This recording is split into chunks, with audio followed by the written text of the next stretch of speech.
Hey, bonjour tout le monde! Aujourd'hui, je fais une petite vidéo sur quoi faire au potager au quotidien parce qu'il y a toujours quelque chose à faire dans un potager. Hein. Si on veut avoir des belles récoltes, il faut bien entretenir son potager. Et là, je me suis installée sur mon balcon à l'ombre parce que c'est une journée qui fait vraiment très chaud. J'ai beaucoup travaillé au potager, puis là, je me suis dit, je vais faire la vidéo. Je vais me permettre d'être un petit peu à l'ombre pour la vidéo. Alors, ce que je fais moi le matin, c'est après avoir déjeuné, c'est que je sors à l'extérieur dans mon potager le plus tôt possible, en fait, avant les grosses chaleurs de l'heure du dîner. Et je vais vérifier chacun de mes plants, m'assurer qu'ils ont bien passé la nuit, premièrement, et m'assurer qu'il n'y a pas eu des ravages sur mes plants, des petits ravageurs qui sont passés. Je vais vérifier l'état de mes plants également, s'ils ont l'air malades ou assoiffés. Donc, ce que je fais, moi, je vais ouvrir ma planche, je vais enlever la toile sur ma planche où j'ai mon ail, mes oignons et mes carottes, parce que je vais venir arroser mes carottes. C'est des jeunes carottes, des petites pousses de carottes, donc ils ont besoin de beaucoup d'eau. Même chose pour mes navets que j'ai plantés en même temps que mes carottes.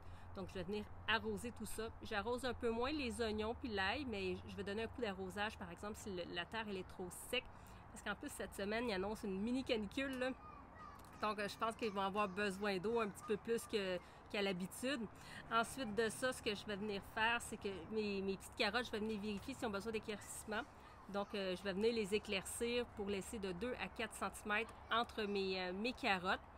Donc, comme je vous l'ai déjà dit, moi, je fais ça en plusieurs étapes. Donc là, je les enlève pendant qu'ils sont petites. Quand ils seront plus grandes, je vais passer sûrement faire un deuxième éclaircissement.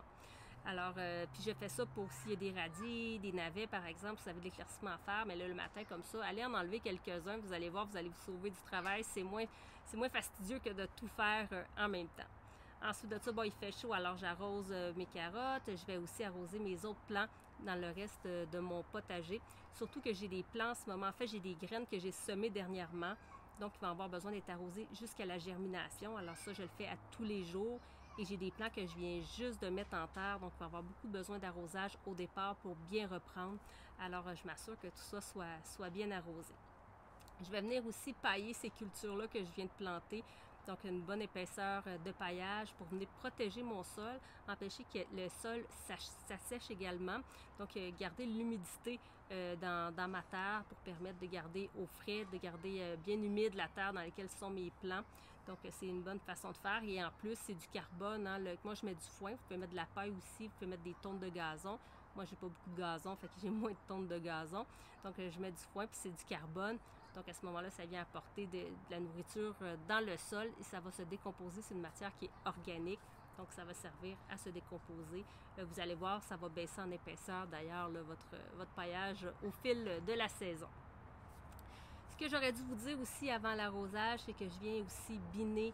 J'utilise une binette oscillante pour passer dans mon potager, venir casser la croûte. Je ne le fais pas nécessairement toujours, mais ça permet non seulement de casser la croûte à la surface, donc de faciliter l'arrosage, mais ça permet également de désherber. Donc, c'est une bonne façon de désherber, de ne pas avoir à le faire à la main. Mais c'est sûr que moi, je la passe, la binette, entre mes plants quand j'ai de l'espace. Sinon, c'est sûr qu'il y a des plants que je vais devoir venir faire à la main parce que j'ai pas de place nécessairement pour passer avec la binette oscillante. Comme j'ai une petite surface, j'ai plus de densité. C'est plus collé, là, mes plants dans mon potager. Alors, à ce moment-là, je le fais à la main. Négligez pas le désherbage, hein, parce que ça va vraiment beaucoup améliorer là, la croissance de vos plants et votre récolte. Donc, c'est vraiment important à faire. Puis si vous en avez trop à faire en même temps, vous allez détester le jardinage. Alors, laissez-vous pas envahir. C'est important de désherber.